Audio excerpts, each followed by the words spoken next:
Então vamos lá?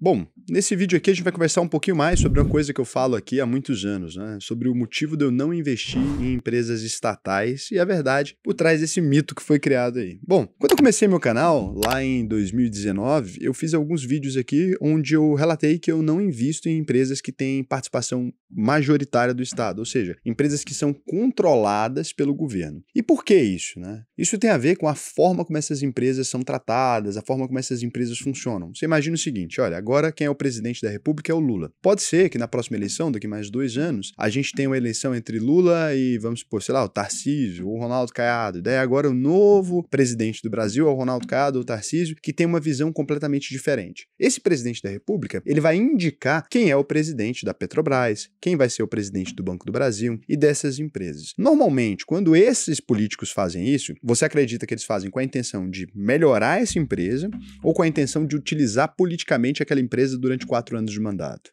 Bom, eu sou um cara um pouco mais cético, é claro, né? A gente sabe que o Brasil, se esse problema a gente estivesse falando na Suécia, na Suíça, seria questionável, porque países historicamente corruptos. Agora, no Brasil não, o Brasil a gente sabe que é um país mais honesto, mas imagina que, caso alguém assuma essa empresa, essa pessoa tenha interesses políticos ali por trás e nomeie uma equipe não técnica, não focada em melhorar essas empresas, não focada em fazer essas empresas atuarem de forma mais consistente, de gerarem lucro, mas talvez de colocar um indicado político, alguém que precisa receber determinado salário. O que aconteceria nesse cenário? Então, nesse cenário, essas empresas seriam utilizadas politicamente e a gente poderia ter, né, uma deterioração ali dessas companhias. Então, é por isso que eu evito investir em empresas que têm um controle estatal. A cada 4 anos tem uma chance de trocar o controlador daquela empresa. A mesma coisa vale para as empresas dos estados e nem sempre esse controlador, né, dessas empresas vai estar interessado no benefício dos acionistas. Por isso que eu prefiro as empresas privadas. Quer dizer que as empresas privadas não têm corrupção ou que elas são muito melhores administradas, etc. A gente está aí na Bolsa de Valores brasileira para dizer que não, né? Do mesmo jeito que a gente viu escândalos de corrupção na Petrobras, a gente também viu escândalo de corrupção dentro da Americanas, a gente também viu escândalo de corrupção dentro da IRB Brasil, né, que foi descoberto pela Esquadra. Então não significa que quando eu falo isso para você, eu estou dizendo que você também não deveria investir em empresas que são controladas pelo Estado. Eu estou dizendo que o meu ponto de vista acerca dessas empresas é de que elas podem ser utilizadas politicamente com mais facilidade. Agora, quando você vem aqui e pega essa versão, né, do meu jeito que eu te disse, com as minhas razões, com o meu histórico também, eu comecei na Bolsa de Valores investindo em Banco do Brasil e Eletropaulo e me ferrei bastante, então eu decidi que não investiria mais. Eu tenho vieses também, eu sou uma pessoa que eu sou mais liberal, eu sou a favor de um Estado menor, eu não quero financiar esse tipo de coisa, eu não quero que o Estado pense que tá tudo bem em empresas mistas ali, onde investidores vão colocar dinheiro. Então tem toda uma questão que vai muito além dessa coisa mais rasa, né, de uma coisa mais simples ali, e vai numa coisa muito mais profunda, que tem a ver com a forma como eu enxergo o mundo, a forma como eu enxergo as organizações sociais e tal. Aí tem gente que assistiu o meu canal aqui, que se influencia por mim, outros criadores de conteúdo, que começaram a repetir a mesma coisa em vários lugares. Ah, eu não invisto em estatais, ah, eu não invisto em estatais. E com a profundidade de um pires, porque eles dizem que as empresas estatais não performam tão bem quanto as empresas privadas e tudo. Então hoje, eu decidi aqui quebrar o mito que eu mesmo criei. Então hoje, nesse vídeo, a gente vai quebrar os mitos que o Raul inventou aqui, né? Eu disse a verdade acerca das coisas, mas os mitos que foram criados a partir disso foram criados com mentiras, dizendo que as empresas estatais rendem menos, que historicamente a gente observa o desempenho inferior das empresas estatais. E bom, é mentira. Eu sinto muito te dizer isso, mas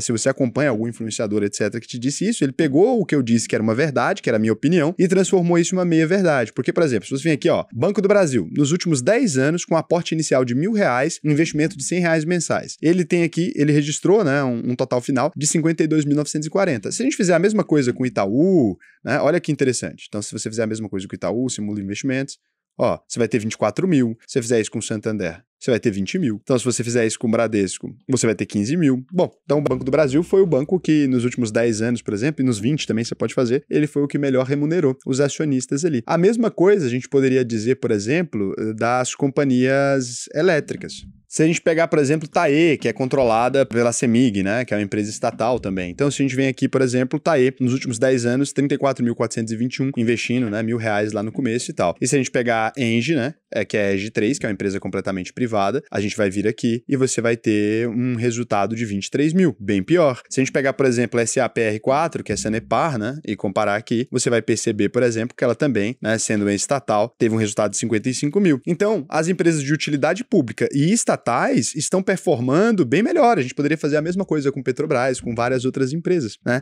Então você vai ver que são empresas que estão performando bem. Raul, mas aí eu posso comparar com VEG, etc. Bom, tenta comparar do mesmo setor que você vai perceber que elas performam bem. E por que isso? Porque aqui a gente está considerando um fator chamado aporte mensal. E essas empresas, elas vão oscilar muito mais, te dando muito mais oportunidade de aumentar a sua posição dentro desses negócios por conta da política atual. Então, quando você tem assim, um governante que vai ali e prejudica essa empresa, você vai ter uma janela para comprar ela mais barata e necessariamente ela se recupera. E essas empresas têm menor chance de quebrar exatamente por estarem vinculadas a um Estado que vai ser obrigado a salvar elas porque elas são de utilidade pública. Então, quando a gente pensa nesse tipo de negócio, né, que a gente vai olhar uma Caixa Seguridade e outras empresas do setor, a gente dificilmente faz essa análise. E aí, se você sabe, Raul, que essas empresas rendem mais dinheiro e etc., por que você não investe nelas? Bom, eu expliquei claramente. Quando eu invisto em qualquer empresa, o que eu estou buscando é paz. Eu não estou buscando acertar a empresa que mais vai se valorizar, eu não estou buscando necessariamente somente os retornos de investimentos. Quando a gente vai investir, a gente tem que buscar a solidez e a tranquilidade. Se eu investisse simplesmente visando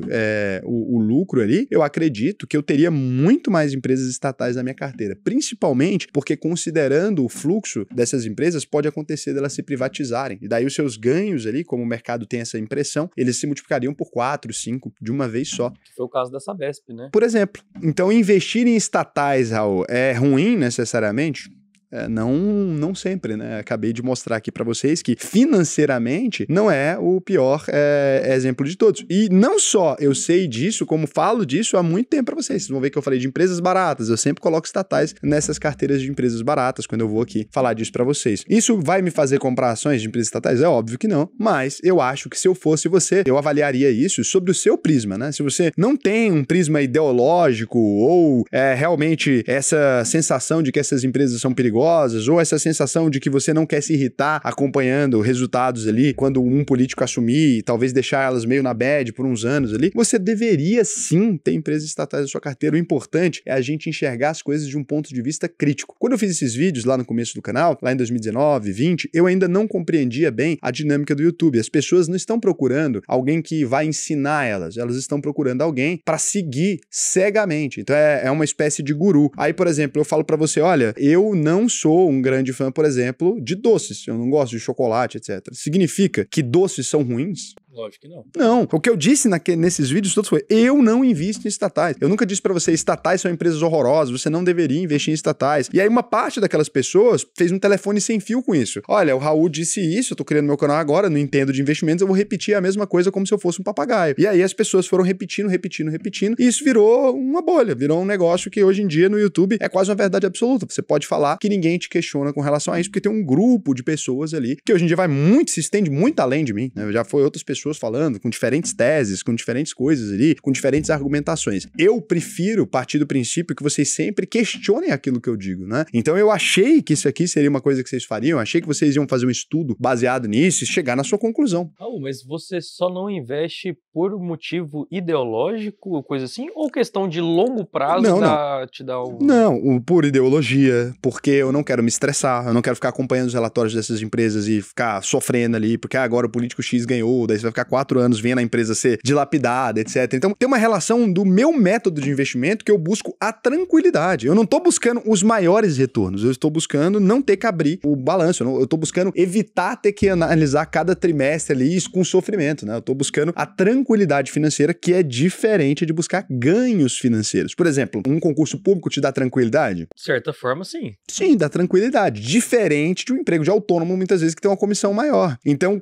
como investidor, já que eu já sou muito mais arriscado na minha vida pessoal, tem empresa, etc., como investidor eu procuro a tranquilidade e não necessariamente os ganhos financeiros. Então, acho que é isso que a gente precisa compreender. E aí, se você quiser aprender a investir livre desse tipo de amarra, entendendo as coisas de maneira realmente metodológica, o que eu vou te indicar é que você acesse auvp.com.br, clica aqui no botão Faça a sua análise de perfil, preenche para mim as perguntinhas, lembrando, tá? Você precisa preencher com atenção e é importante que ao preencher isso aqui você tenha pelo menos um salário acima de R$4.500 por mês ou que você mora com seus pais. Se você mora com seus pais, não tem limite mínimo, mas se você mora sozinho, tem família, etc., o importante é que você ganhe mais de R$4.500 por mês. Ajustou pela inflação? Ajustei.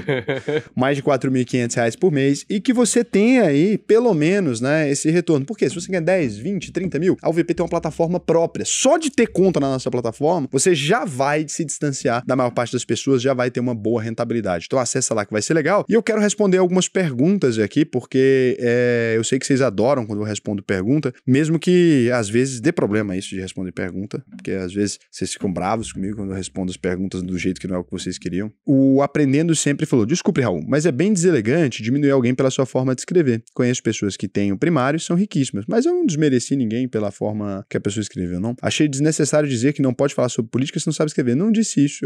Eu disse que antes de se preocupar, né, com criar vieses acerca de economia internacional, etc., que é o que ele estava fazendo, ele deveria focar mais no próprio crescimento. Mas percebi que ele tocou na sua dor de esquerda, né? Uma dor de esquerda? Ele fez uma pergunta não para te atingir, mas por uma dúvida genuína. Se ele soubesse que você é de esquerda, eu não sou de esquerda, meu lindo. Eu sou um liberal, sócio de instituição financeira. Não tem nem sentido o que você está dizendo, porque não há necessidade de embate se você gosta de um canal, sendo o espectro que for. Então, meu lindo, são enganos redondos, assim, né?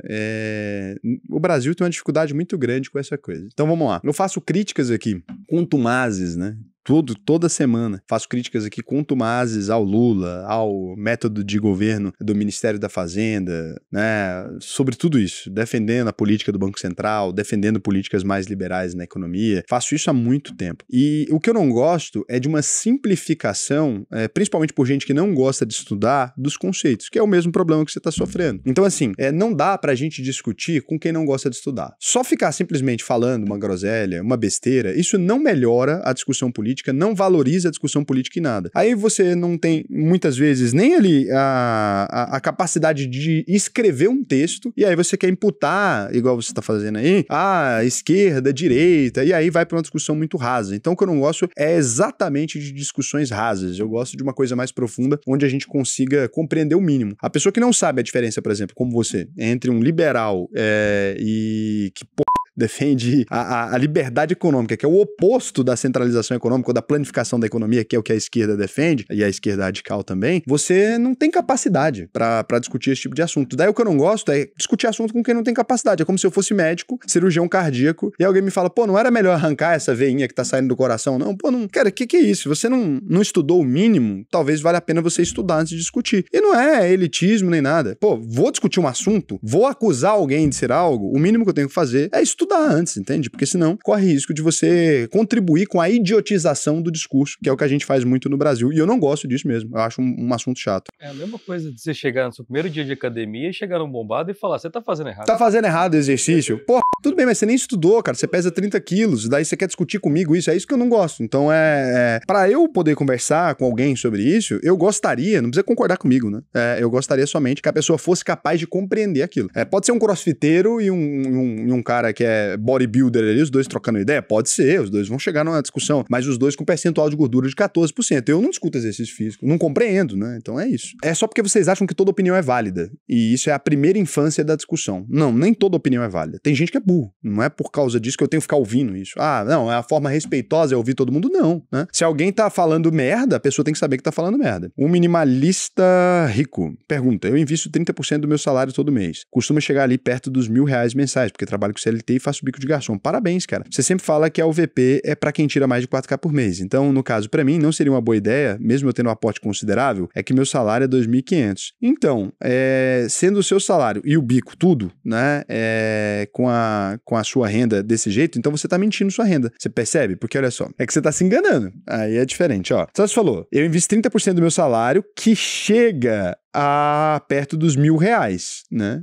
Que você colocou aqui. Se você investe aí esse valor, você não ganha 2.500, você ganha mais, né? Nesse caso, o que eu falo muitas vezes que não compensa para pessoa que ganha menos dinheiro é porque o esforço que você vai ter que fazer para aportar na UVP, para investir na UVP, vai atrapalhar o seu esforço de aportes. E muitas vezes, quando você está ganhando esse valor, é melhor você lutar para ganhar mais. Você pode continuar investindo numa renda fixa mesmo e deixar para você investir em outras coisas lá na frente, entendeu? Então é mais isso. Se você acha que você está pronto, não tem problema. É que não é uma regra, é só uma maneira de eu não atrapalhar os investimentos de ninguém. O Mal 1485 fez uma pergunta boa. Pergunta, por que o Banco Master está oferecendo taxas tão atraentes, né? Qual é o carro-chefe desse banco? Que tipo de crédito? O Banco Master tem uma carteira muito grande de precatórios, então ele compra dívidas que ele vai receber lá na frente. Isso tem uma margem muito boa, então muitas vezes é por isso que ele oferece essas taxas maiores. Então é isso. Beijão pra você, até mais.